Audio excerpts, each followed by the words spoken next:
Alhamdulillahirrahmanirrahim buat jemaah yang baru bergabung. Hari ini kita sangat bagus sekali membahas temanya yaitu rambutmu membawa ke surga. Masya Allah, tadi juga dibahas ya sama guru-guru kita ya. Seperti apa sih rambut itu bagi wanita adalah sebuah kehormatan. Dan bagaimana batasan-batasan bagi perempuan dan laki-laki dalam memotong rambutnya ya. Masya Allah. Nah Ustazah ayo dong, ini aku jadi penasaran tadi kan kepotong nih ya. Sebelum iklan pertanyaan tadi, apakah harus wanita yang haid itu tidak boleh potong rambut. Dan rambutnya yang rontok pada saat haid harus dikumpulkan. Nah itu mitos atau fakta? Jadi pemirsa, jamaah, alhamdulillah. Jadi kalau kita ngomongin hal-hal seperti ini pasti banyak perbedaan pendapat. Jadi mohon maaf misalnya, wah perasaan aku waktu belajar bilang boleh, kok yang ini bilang nggak boleh. Nah kita dasari dari surat Al-Isra ayat 36. Bismillahirrahmanirrahim. Wala taqfu ma laisa laka bi ilmun inna sam'a wal absara wal fuada kullu lahu mas'ula. Allah. Jangan kita ngomong sesuatu yang kagak ada ilmu atau dalilnya. Nggak boleh, menurut gue nggak boleh. Karena apa? Nanti itu namanya pendengaran kita, penglihatan kita, hati kita semua diminta pertanggungjawaban oleh Allah. Jadi mohon maaf saya ini pinjam dari kata-kata para ulama, para ahli-ahlinya ya. Kalau berbeda pendapat di sini. Pendapat pertama, boleh nggak sih orang yang namanya tadi lagi haid potong rambut ya kan? Atau memang kalau nggak potong gimana? Nah menurut pendapat dari Syekh Utsaimin berdasarkan hadis dari Aisyah radhiyallahu anha. Bahwa ketika Aisyah sedang haji wada dengan Rasulullah. Maka Aisyah ngomong sama suami tercinta Rasulullah SAW. Wahai suamiku gimana nih? Ini lagi haji wada, aneh haid. Ya kan bagaimana? Sebenarnya orang haid itu nggak boleh yang namanya tawaf ya kan segala macam. Maka kemudian Nabi bilang, sisir rambutmu. Berarti kan kalau kita nyisir kan otomatis pasti ada rontok-rontoknya ya kan. Gak mungkin gak rontok ya kan. Apalagi udah nikah. Iya rontok mulu ya kan. Apalagi kalau lagi nyusuin. Oh nyusuin anaknya banyak rontok. ya kan. Nah, maka dari hadis di sini menyatakan boleh saja yang namanya orang haid itu motong rambut. Itu yang pertama hadis berdasarkan hadis Bukhari. Dan juga dari mazhab Imam Syafi'i rahimahullah memperbolehkan bagi seorang wanita ketika haid dia potong rambut atau mungkin nyisir rontok-rontok gak usah pakai dikumpulin. Karena apa? Itu ada dalam kitab Tuhfatul Muhtaj. Ini pendapat pertama. Tapi pendapat kedua ada yang tidak memperbolehkan. Jangan dong, hati-hati dong. Kenapa? Ini adalah bagian dari tubuh kita. Kita itu lagi dalam keadaan haid. Kalau dia misa bagaimana? Ini dari kitab Ihya Ulumuddin Imam Ghazali. Nah dinyatakan apa? Sebaiknya kita sebelum mandi junub atau mandi haid, jangan buang kuku kita. Jangan buang rambut kita. Karena nanti akan dikumpulkan seperti semula di hari kiamat pada saat kita seperti junub.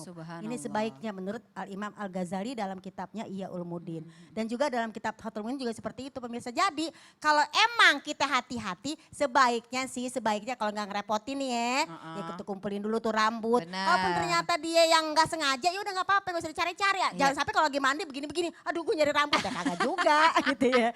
Artinya yang tidak sengaja nggak apa-apa. Jadi kalau berbeda pendapat kayak gini gimana nih? Dalam surat Az-Zumar ayat 18 nyatakan walladzina yastami'unal qaul fayattabi'una ahsanahu. Orang-orang mengikuti yang namanya mendengarkan apa yang diucapkan oleh guru-guru kita, ya kan pasti ada perbedaan ya, maka ikuti mana yang paling terbaik. Masya Allah. Gitu, zaman sekarang bagaimana nih? Benar. Kayaknya mudah lah ya, kita harus jaga diri lah biar hati-hati sebaiknya ikuti. Nah Ustazah tapi gimana ya, maksudnya kan mungkin ada juga sebagian jamaah nih mungkin yang juga nggak tahu ilmunya mungkin di awal. Nah kalau Aca tuh juga sekarang suka gitu, misalnya udah Aca simpen nih, terus nggak sengaja nih misalnya kebuang rambutnya. Nggak sengaja ya kan? Kebuang rambutnya atau ada yang buang? Ada yang buang. Yang buang mbak aku biasa jadi udah aku kumpul-kumpulin nih Ustaz. Jadi aku kumpulin kayak di kotak gitu. Terus kayak dilihat kali ya sama dia dibuang Ustaz. Karena gak tahu mungkin rontok apa gimana. Gitu. Nah gimana ya, pemirsa yang tercinta kalau kita gak sengaja ada dalam hadis. Rufi al-qalam an salasa. Allah tidak mencatat suatu dosa karena 3 hal. 1 karena gak sengaja. 2 karena memang dia itu terlupa. 3 karena ketiduran. Jadi kan kita udah berusaha. Iya, benar, Allah dilihat usahanya ke Aca. Masya Insya Allah. Jadi insya Allah diampuni oleh Allah Subhanahu wa ta'ala. Masya Allah, makasih banyak Ustazah Lulung. Ya jamaah, ini luar biasa ya, ini pengetahuan juga loh buat kita mungkin yang bagi yang nggak tahu ya. Jadi sekarang jadi belajar gitu, jadi diwujudkan ya untuk dipraktekkan nih. Amin. Nah ini berikut ada tayangan jamaah penasaran nih ya. Pak, jamaah penasaran pasti seperti apa wujud dari peninggalan berupa rambut Rasulullah. Nah ini nih, ini bisa langsung kita lihat videonya, silakan.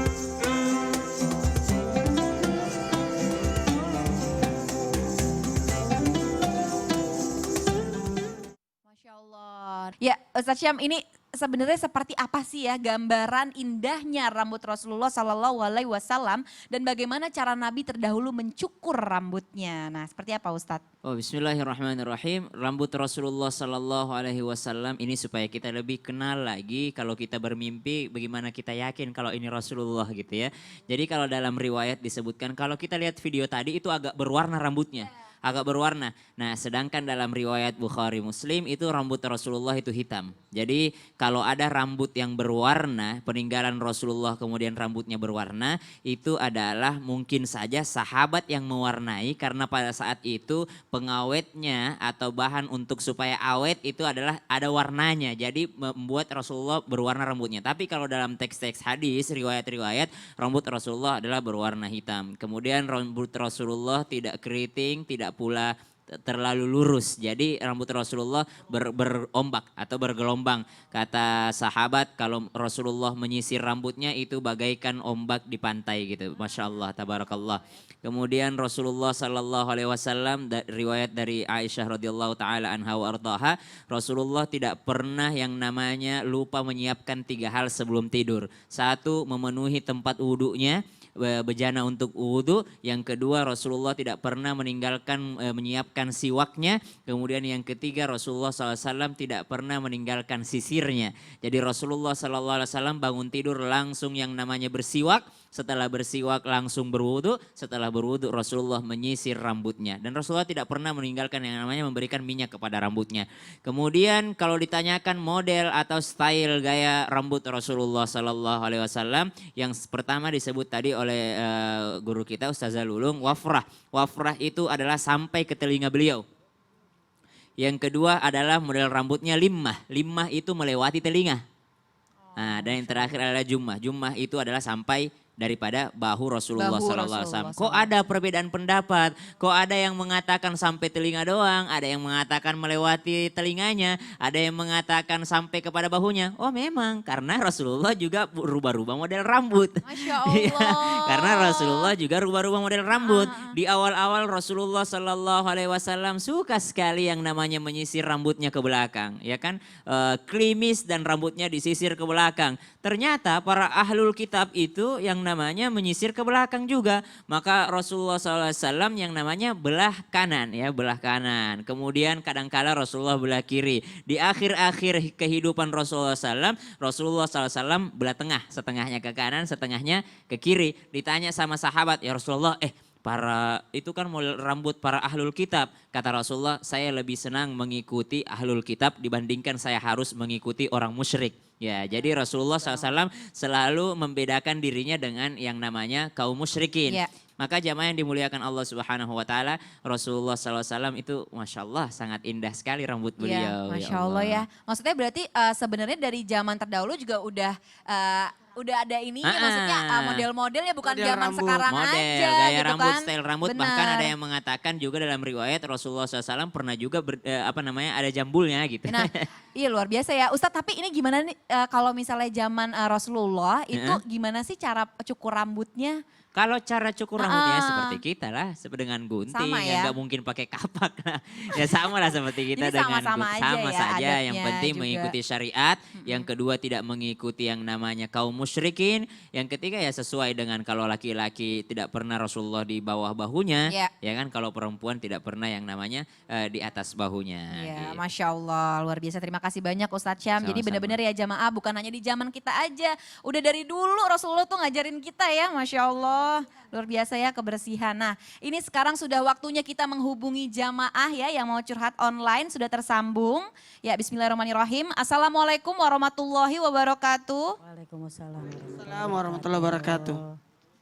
Ya. Assalamualaikum warahmatullahi wabarakatuh. Waalaikumsalam warahmatullahi wabarakatuh. Ya Mbak, silakan.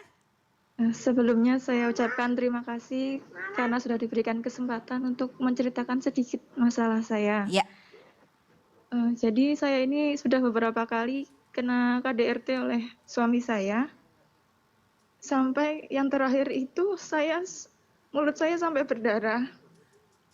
Dan saya menceritakan itu kepada ibu mertua saya untuk meminta tolong menasihati ataupun menegur suami saya. Tapi justru tanggapan ibu mertua saya itu datar sekali, hanya menanyakan itu kenapa dan suruh sabar saja. Lalu menanyakan hal lain selain masalah yang baru saja terjadi. Dan saya memang tidak pernah menceritakan masalah keluarga saya sama orang tua saya sendiri maupun sama kedua mertua saya. Tapi anehnya saat suami saya yang menceritakan permasalahan kepada ibu mertua saya malah langsung menyampaikannya kepada bapak mertua saya. Dan sampai tengah malam itu pernah saya didatangi jam 11 malam oleh kedua ibu bapak mertua saya. Dan malah menyalahkan saya tanpa menanyakan dulu penyebabnya. Jadi hanya mendengarkan omongan suami saya hanya lewat WA.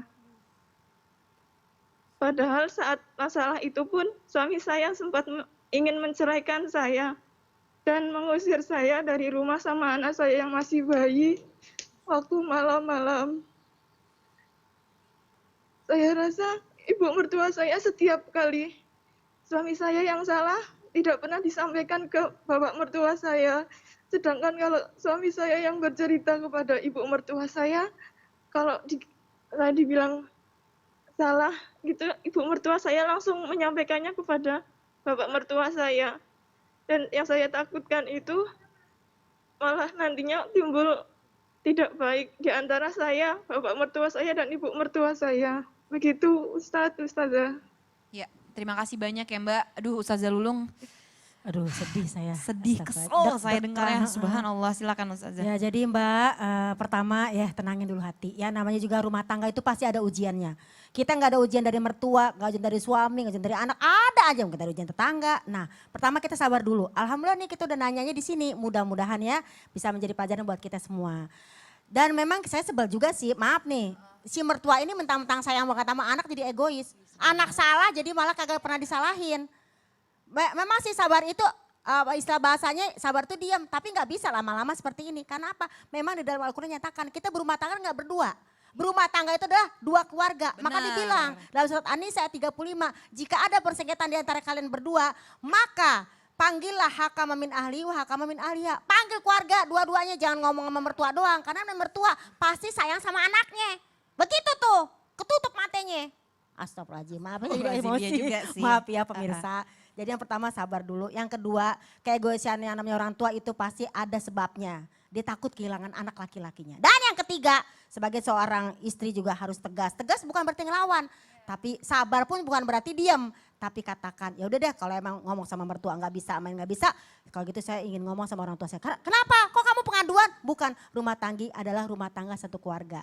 Maka dalam An-Nisa tadi ya Mbak, mohon maaf, An-Nisa ayat 34-35, jika ada persengketaan undang yang namanya keluarga laki, hakam min ahli wa hakam min ahliya, dan keluarga perempuan. Ini lebih adil, jadi jangan berat sebelah. Insya Allah mudah-mudahan bisa terselesaikan. Dan doakan biar ini nggak berlarut-larut, enggak sih Pak Ustadz? Jangan berlarut-larut, kenapa? Nanti lama-lama kesian anak. Tadi Ya anaknya benar, masih kecil, Kaca. benar. Apalagi kalau sampai berantemnya depan anak juga ya Nah itu Ustazah dia ya. dijaga juga. Ya. Mudah-mudahan diberikan kesabaran ya, yang selalu kuat untuk menghadapi hal ini. Masya Allah, terima kasih banyak Ustazah Lulung. Ustadz Maulana silakan Ustadz.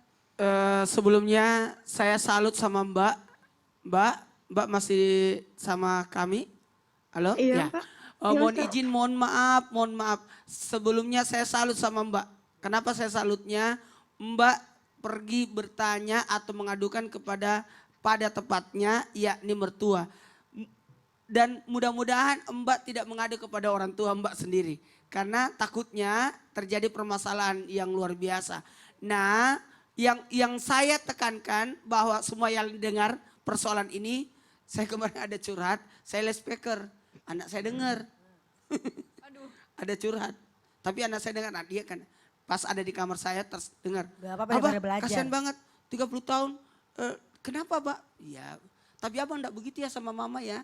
Dia gitu, Ya, Masya karena Allah. dia dengar istri itu lagi dipukul. Dia pas banget nih pertanyaan. Kata anak saya, abang enggak pernah ya? Iya, abang enggak pernah kan? Masya Allah. Karena abang sayang. Dia bilang gitu. Mohon izin, mohon maaf tanpa mau ikut campur. Yang pertama, kewajiban suami untuk memberikan perlindungan kepada istri, begitu pula haknya istri untuk dilindungi. Dan haram hukumnya laki-laki memukul wanita. Apalagi istri, karena bisa jatuh talak satu. Sekali lagi, jatuh talak satu. Sebaiknya berkat mundur, lalu doakan suami. Terima kasih banyak Ustadz Maulana. Ya Mbak, mudah-mudahan bisa terlalui ujiannya. Dan bismillah mudah-mudahan bisa perjuangin haknya ya Mbak ya. Kita sebagai perempuan ya Mbak ya. Bismillah. Mudah-mudahan. Ya, amin, amin ya rabbal alamin. Terima kasih banyak. Ya, aduh, ini lagi-lagi ya dengernya, Masya Allah. Karena kita udah sebagai seorang istri, ibu juga ya Ustadz ya. Jadi berasa kalau kayak gini-gini nih, aduh rasanya udah gregetan banget. Nah Ustadz Maulana ini kan kalau bayi ya, kalau bayi lahir itu kan ditimbang nih ya kan. Nah kemudian nanti berapa berat rambutnya kan biasanya suka sedekah berapa gitu kan dengan emas atau perak gitu. Nah kalau nggak dijalankan apakah sang anak masih punya utang? Nah itu gimana ya Ustadz? Waduh gimana, mau tahu? Mau dong. Mau tahu?